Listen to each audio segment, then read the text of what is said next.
ആറ്റൂർ ശ്രീ കാർത്തേനി ഭഗവതി ക്ഷേത്രത്തിൽ ക്ഷേത്ര പുനരുദ്ധാരണ പ്രവർത്തനങ്ങൾ പുരോഗമിക്കുന്നു. പുനരുദ്ധാരണ പ്രവർത്തനങ്ങളിലേക്ക് ഉദാരമായി സംഭാവന ചെയ്തുകൊണ്ട് ഭക്തജനങ്ങളുടെ സഹകരണവും പ്രതീക്ഷിക്കുന്നു. ബംഗളൂരിൽ നടന്ന അഖിലേന്ത്യാ പഞ്ചഗുസ്തി ചാമ്പ്യൻഷിപ്പിൽ വെള്ളി മെഡൽ നേടിയ ഉദിച്ചുയരുന്ന പ്രതിഭ അനന്തു പടയന്നൂരിന്റെ അഭിമാന താരമായി.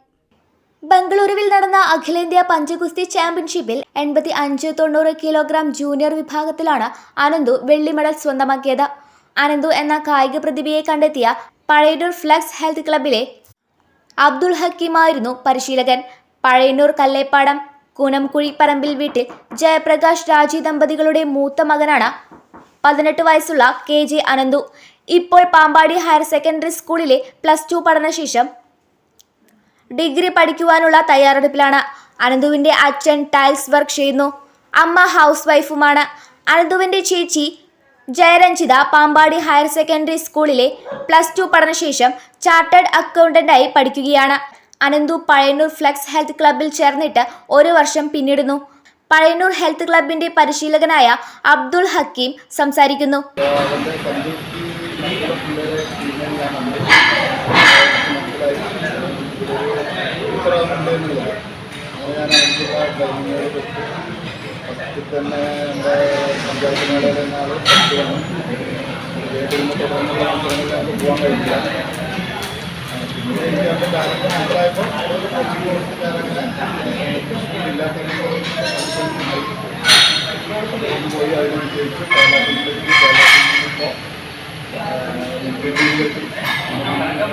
ലോക പഞ്ചഗുസ്തി മത്സരത്തിൽ പങ്കെടുക്കാൻ ഭാഗമായി 85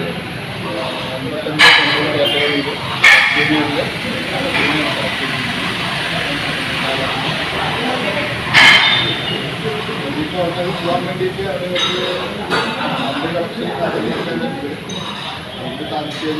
മൊറോക്കോ രാജ്യത്തിലെ അസർബൈജാനിൽ ഈ വർഷം ഒക്ടോബറിൽ നടക്കുന്ന ലോക പഞ്ചഗുസ്തി ചാമ്പ്യൻഷിപ്പിന് തയ്യാറാകുകയാണ് ഇപ്പോൾ അനന്തു. നിർധന കുടുംബാംഗമായ അനന്തുവിന് ലോക ചാമ്പ്യൻഷിപ്പിൽ പങ്കെടുക്കണമെങ്കിൽ 1 ലക്ഷത്തിലധികം രൂപ ചെലവ് വരുന്നുണ്ട്.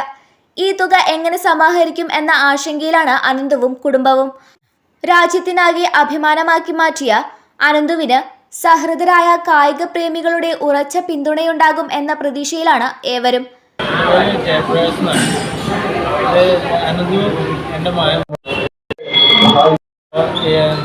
ഇവിടുത്തെ അഖിലേന്ത്യാ നാഷണലിലേക്ക് തെരഞ്ഞെടുത്തത്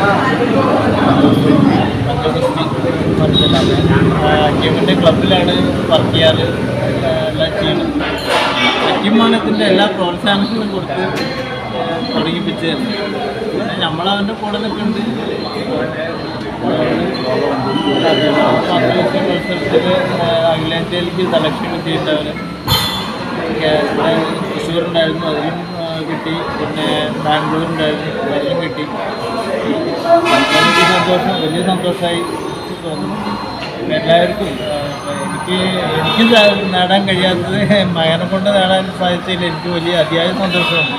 ന്യൂസ് ഡെസ്ക് CCV.